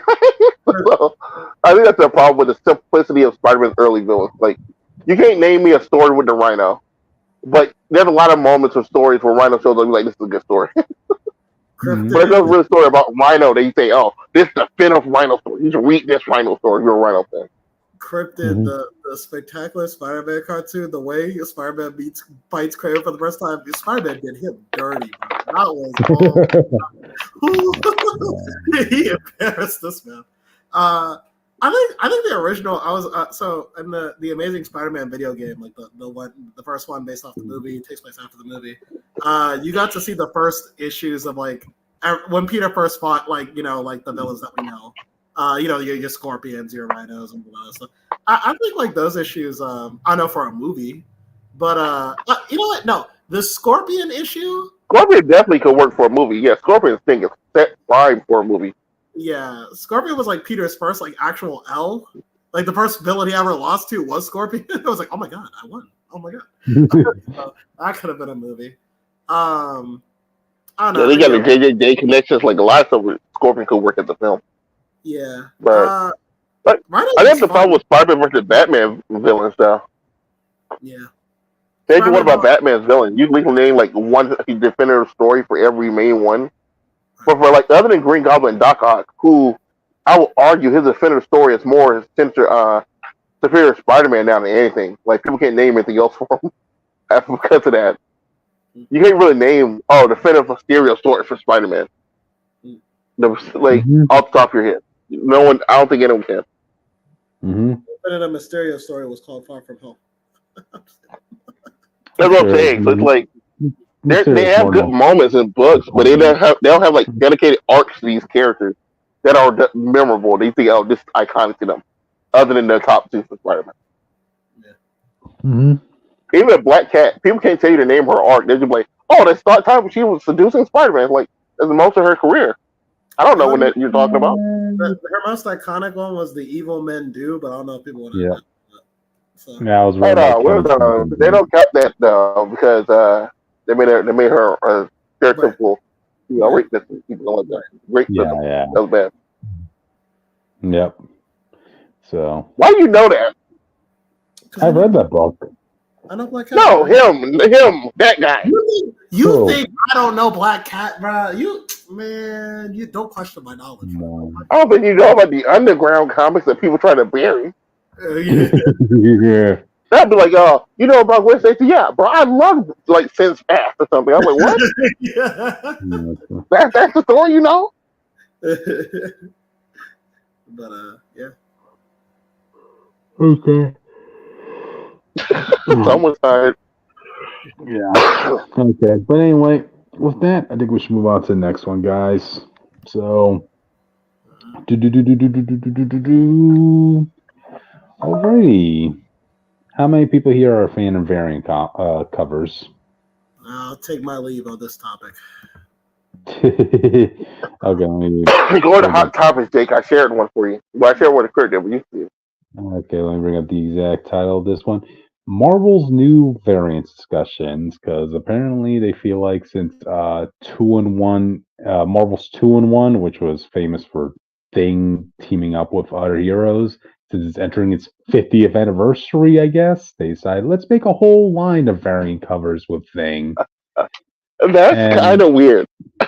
Yeah, I'm getting Why is it called Marvel 2 where most of just the Thing and another person? Yeah, because Thing is more famous for that comic. Audience, I am getting really fed up on the news at this point because Marvel's just like really overblowing it. Maybe it's because of this specific week. Because I went to my comic shop this week, right, to get my comics, and as soon as I opened the door, all the staff looked at me saying, "Oh boy, we have a haul for you," because they had like a whole stack of Deadpool variants for me. Yeah, I'll explain more about that tomorrow when we get to it. Or you know what? Let me explain it now because apparently you guys know that Deadpool's daughter, she's now Deadpool, right? So they said, okay, now this is our way of this is our way of getting more variants out. Let's give 10 different variants for Deadpool's daughter now. Dude, there are weeks, I swear to God, where I feel like I'm getting more variant covers than actual comics in my comic box at this point, you know? Like, I used to say, like, okay, variant covers, you know, if anything, they can help sell. Don't underestimate a variant cover because it'll catch a person's eye in the comic stand. You know, a good variant cover, a good cover could sell. You know, even the comics crap. That's why people like Art Germ or J. Scott Campbell. Yeah, their artwork on covers tend to sell a lot.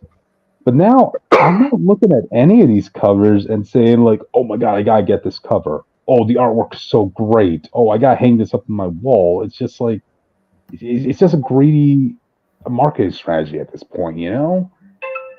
Like, Most of them be random stuff too. Like they don't be like an eye catch one.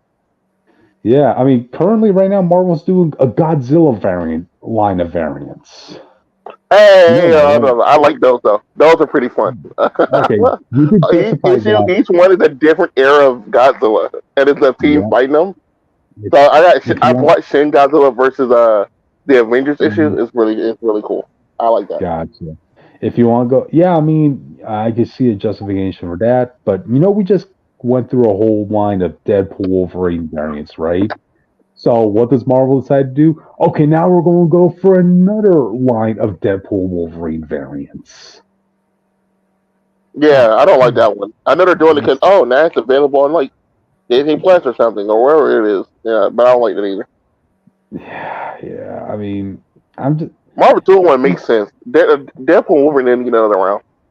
Yeah, I guess they just want to continue mooching off the success of the film. Even hey, that's a testament to the film's impact, I guess. But still, yeah, I'm probably going to have to tell my comic book shop. Okay, I'm going to have to take a backpedal all this because y'all know how much of a big Deadpool fan and collector I am, right? I remember, yeah. I'm about to say you at least got to buy the Thing punching Deadpool through the stomach, bro. Yeah, I'll get that at least. But like, I remember during my Deadpool collecting career, I literally told my comic shop, "Look, you have any variant covers of Deadpool? Reserve them all for me."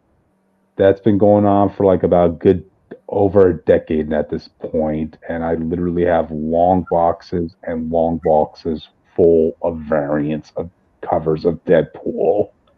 And now I'm looking at this. I'm probably going to have to, if I continue on this path, I'm probably going to have to get at least 40 different more variants before the year is over.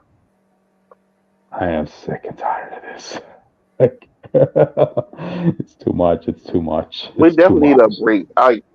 They need to cut back on the variant stuff. They need to cut back on the events and probably cut back on the celebrations, especially they're all going to be as disrespectful like the Iron Fist one is.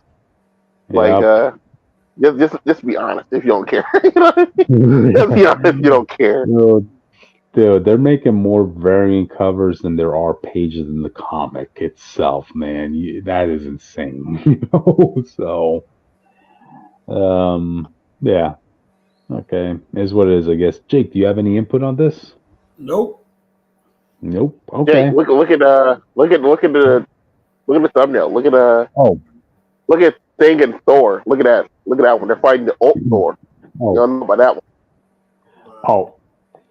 This is one example I actually wanted to bring up because when I say like they just do variants of random things, they don't even try anymore, right? I remember getting this one Deadpool variant for the recent Deadpool Wolverine book, right? Look at this. Yeah. What is that? I know. Even my comic shop was like looking at me. What am I looking at? Even my comic shop owner was saying like this is a horrible variant. Oh, that's the Stormbreaker stuff. Stormbreaker is like Marvel Entertainment YouTube channel, like has people draw their own heroes and stuff or something. Well, no, this character is for that Infinity line, you know, where this is the person who has. The Infinity line. Yeah. Oh. But like, you gotta ask yourself, okay, what about this cover has any correlation with what's going on in the book itself? You know, the Deadpool Wolverine book. Yeah, you didn't put Deadpool on the cover. Yes, exactly. Yeah, exactly. I mean, heck, they even did this again where, like, okay, and I think it was in the Deadpool book where they said, okay, let's make a Ghost Rider variant cover for Deadpool's book. And it's literally just Ghost Rider. He doesn't pop up in Deadpool's book at all, and Deadpool has no association with the cover. So I'm like, wait, so what was the point? Well, we could have had a cowboy Deadpool Ghost Rider. They Yeah, you know, exactly. Again, they're not even trying. They're just printing stuff out at this point. And hey, let's see if it sells, you know? Or maybe that's just their way of boosting up the numbers in their comic sales division, you know? So, yeah, well, kind of sad. So, yeah, audience, I'm going on a variant cover diet after this. So, all right, then. I guess with that, we can move on to the next topic, guys. Yeah. Jake, this is you, man. This is you. It is. Yeah, I would do last one.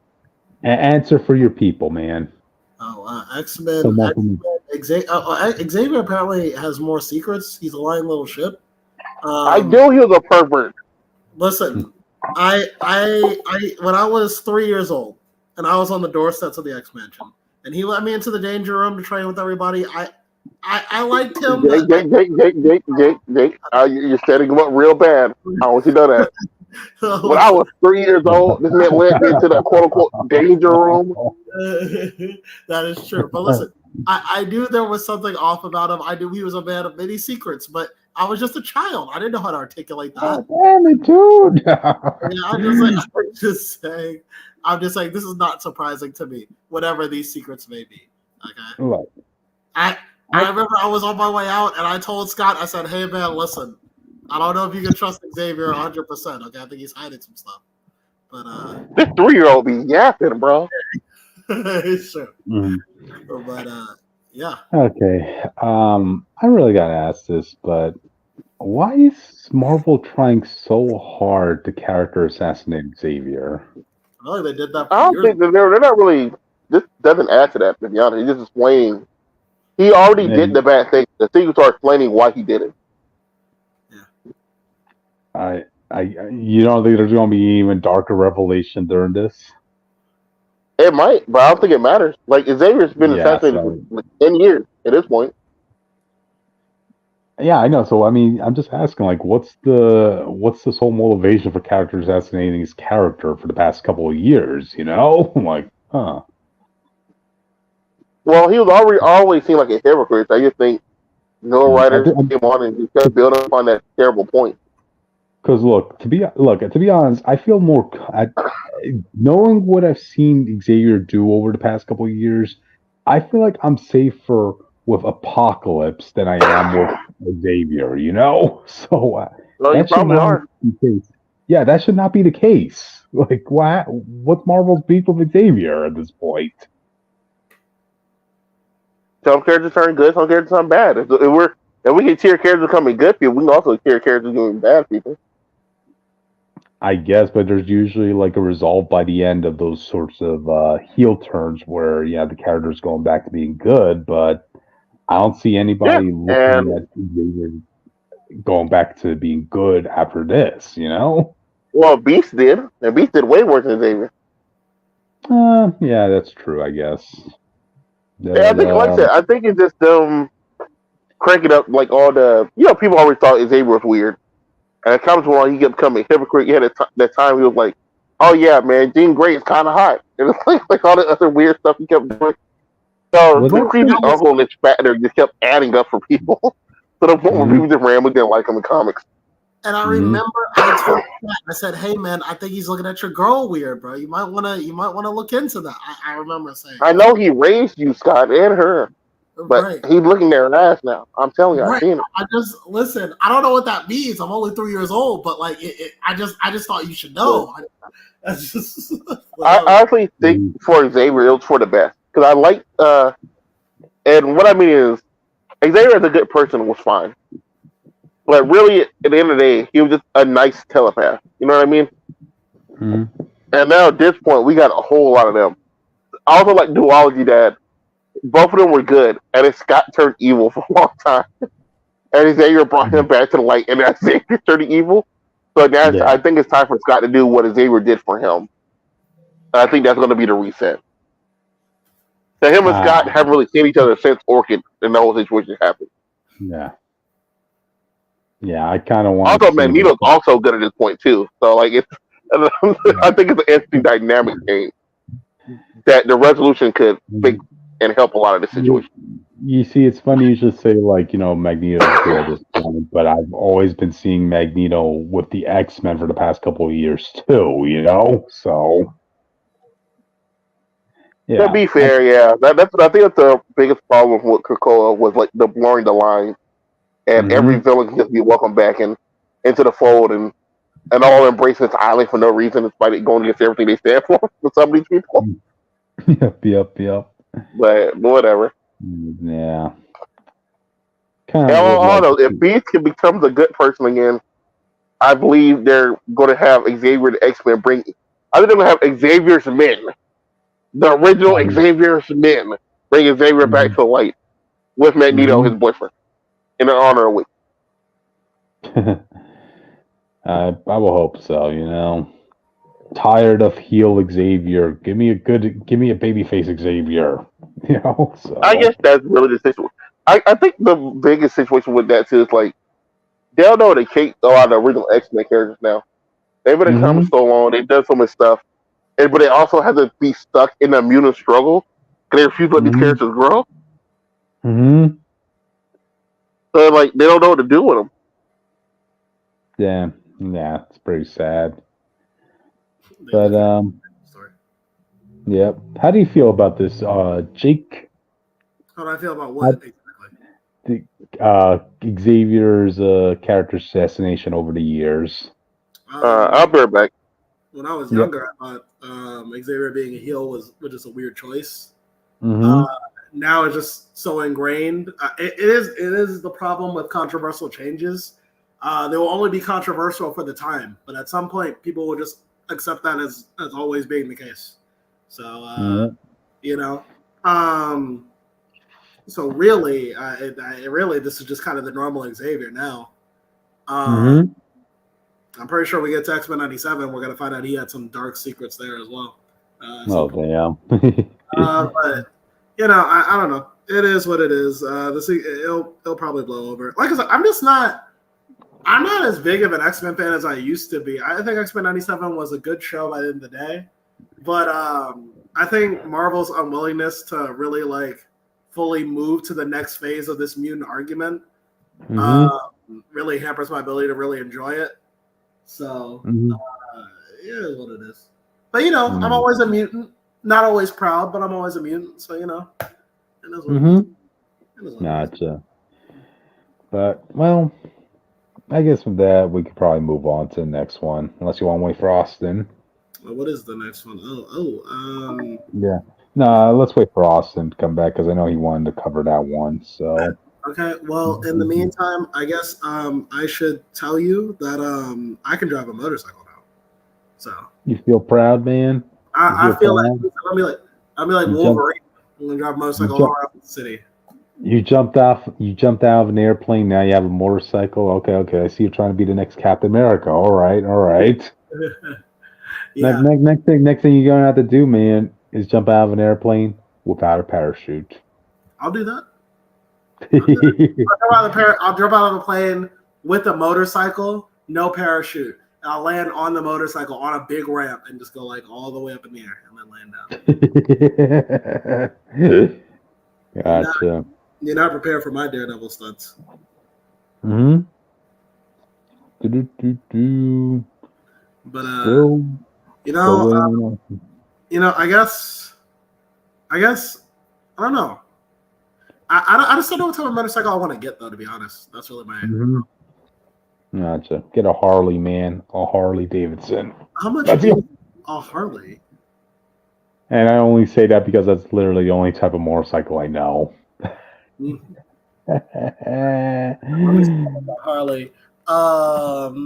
Let me see.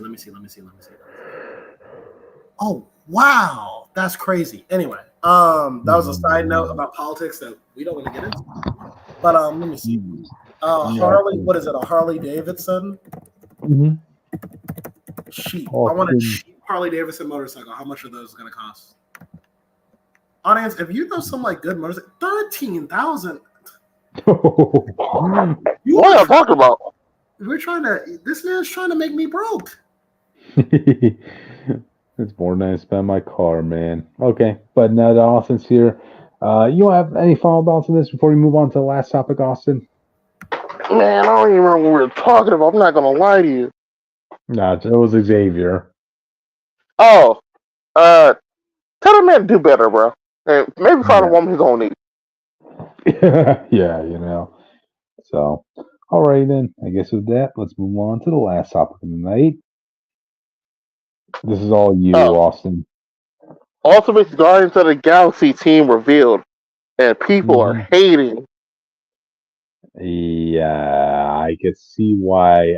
Which is so odd because I think they got the names mixed up with these two characters specifically. I honestly don't see why. Okay, so look here. The team we have here, their names are Star-Lord, Captain Marvel, Ultimate Nullifier, and Cosmo. And you might think that Star-Lord is the guy with the two pistols in the front with the white hair. No, apparently Star-Lord is the one guy in the back, the one with the beard, the bald guy. I like it. I don't see the Star-Lord in that, but to be honest, he looks like. Well, to be fair, Star Wars the title. They didn't do a name. They feel like this is cool. But no, this he kind of reminds me of, you remember Night Mask? I was gonna say like Luke Cage, but with the Night brand on his head. God, Night Mask. He was the guy from John F. Hickman's run. He was partners with that was Starbrand. Yeah. Oh, I thought his name was Nightbrand. They were just talking about that's what I meant. Okay, yeah, that character. That kind of looks like this person looks like an older version of him, you know. So, I agree. Yeah, I was a little thrown off about that, especially since it wasn't too long ago we had the discussion about someone else using the Star-Lord name. You know, how they didn't look anything like Star-Lord. And which is odd because again, you have a team with one other person who has two guns. Was that 2099? Yeah, we were talking about Star-Lord 2099. Yeah. No, I'm just making sure. Yeah, but on this adaptation, yeah, Austin. I would say I think it's more egregious there compared to here. I do like this being one of the big changes. Like I said, as long as his name not Peter Quill, I'll let it slide. But I do like the idea of the guy who calls himself the Ultimate Nullifier, named after the greatest weapon in the universe, the guy with two pistols. I think that's funny. I guess so. But yeah, I do can see this black dude who we're talking about. I don't know if you noticed, but he has the coat design and stuff of Star Lord from 2008 run, where he becomes the Sun Lord. Was that the one where he's emperor? I forgot. No. This is the one where they made him buy, and then it was like right for King of Black. Okay. But that's when he had the most powerful gun, where he can his elemental guns can turn people into any mineral, not just not just shoot like lightning, so turn you to diamonds, emerald, all this stuff. Mm-hmm. Gotcha. So yeah, let's see. Where did you find out that's their names, though? In the article I posted up in Hot Topics. So okay. Yeah, I don't see it in the article. That's why I was confused. The kid in the front is Ultimate Nullifier. Oh, you're right. I found it. The blue Kree girl is Captain Marvel. Too bad Witch wasn't here for this. And of course, the dog in front is Howard the dog pool. That would be hilarious. That was Howard the dog. Howard the dog would have been crazy. Yeah, that's actually Cosmo. So yeah. Like I'm fine with him, the character being black. Like I said, the idea of his coat is remnant of Star Lord. The coat and the pants. I don't like how he looks more like a guru than a space traveler. Like he got barefoot. He's bald head. He's like an old monk. Yep. So I guess I agree with you more the more I'm looking at it. Where it's like the ultimate Delphi, like the young running gun Star Lord type character compared to this. But I don't mind. I don't know. I don't know. I feel like some light touches, the character would have been fine.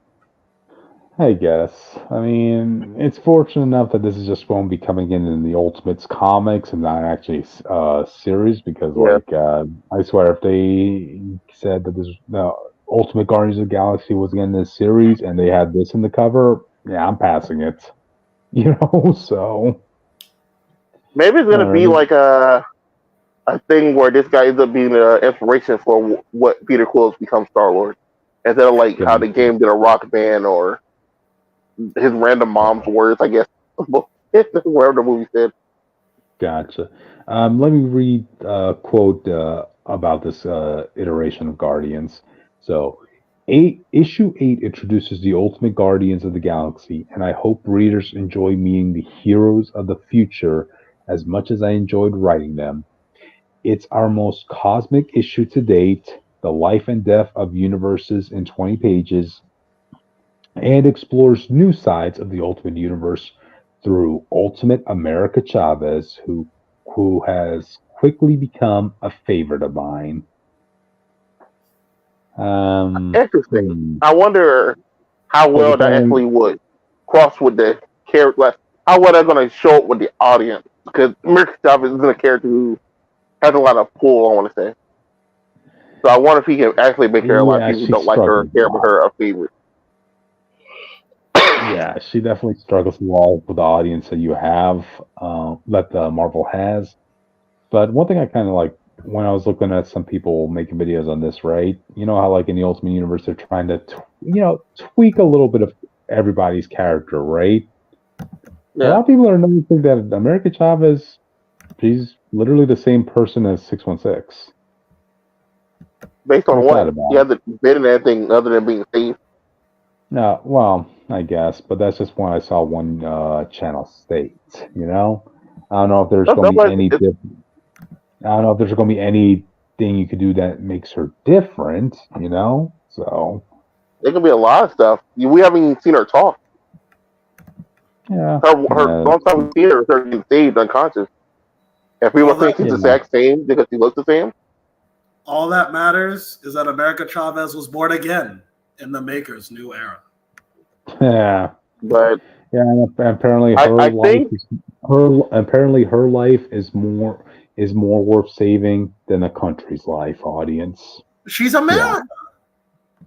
Yeah. That is not the same thing. No, because it is the same thing. Because saving her will be the key to saving everyone.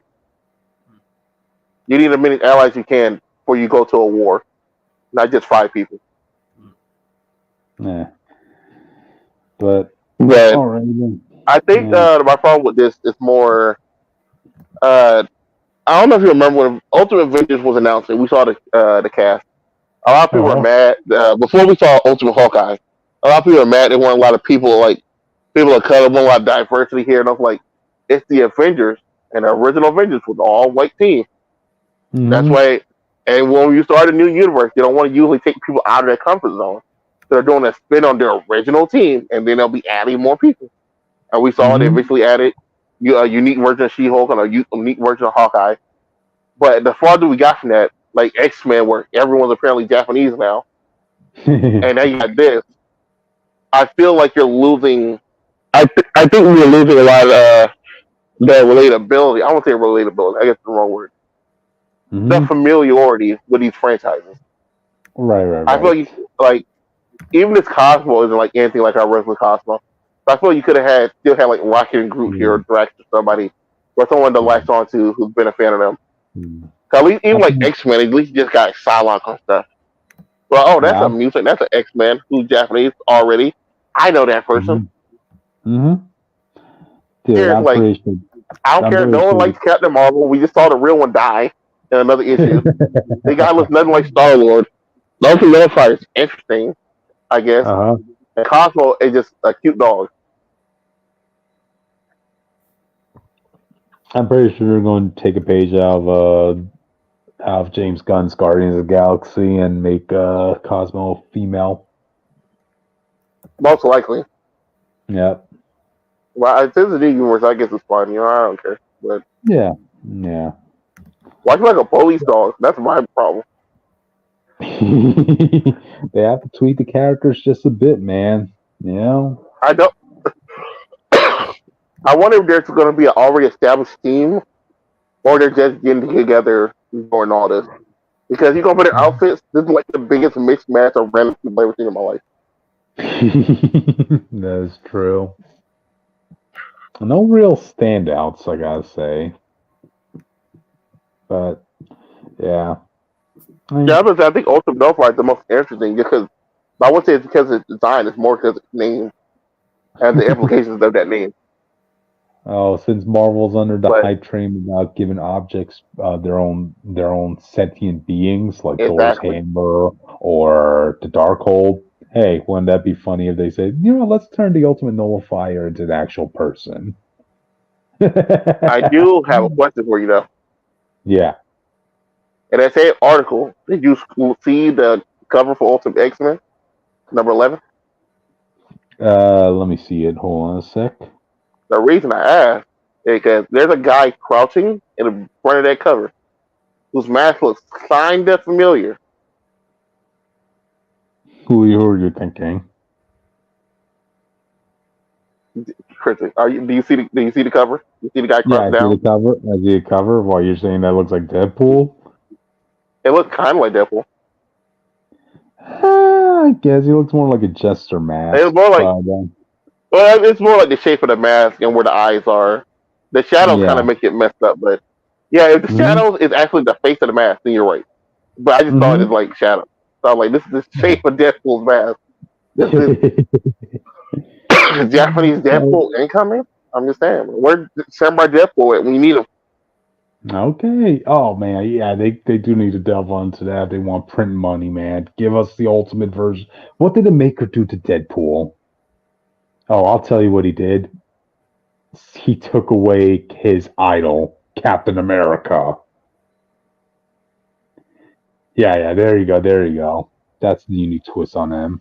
What would Deadpool be like if he didn't? What would Deadpool be like if he didn't have the spirit of America in him?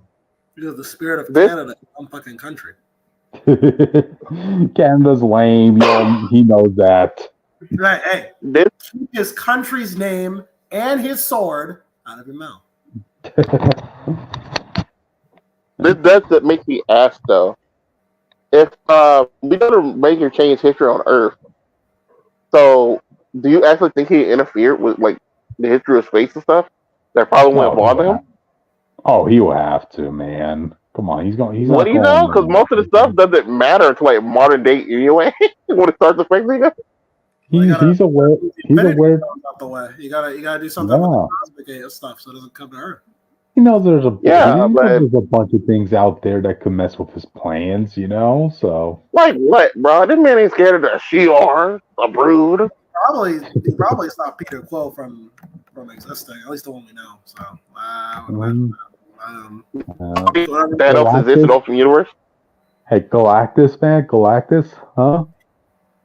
I feel like, but Reed knows. I mean, at least our Reed knows that Galactus is important. So I don't think he would get rid of Galactus, right? Oh, we have a problem. But do you think Ultimate Thanos exists? Maybe not. If he, so we know he couldn't stop the Asgardians from existing. So what he did was he made sure Thor didn't get in power, and he made Loki king. Right. Okay. Yeah, that sounds like something that's worth exploring. What did he do with Thanos, man?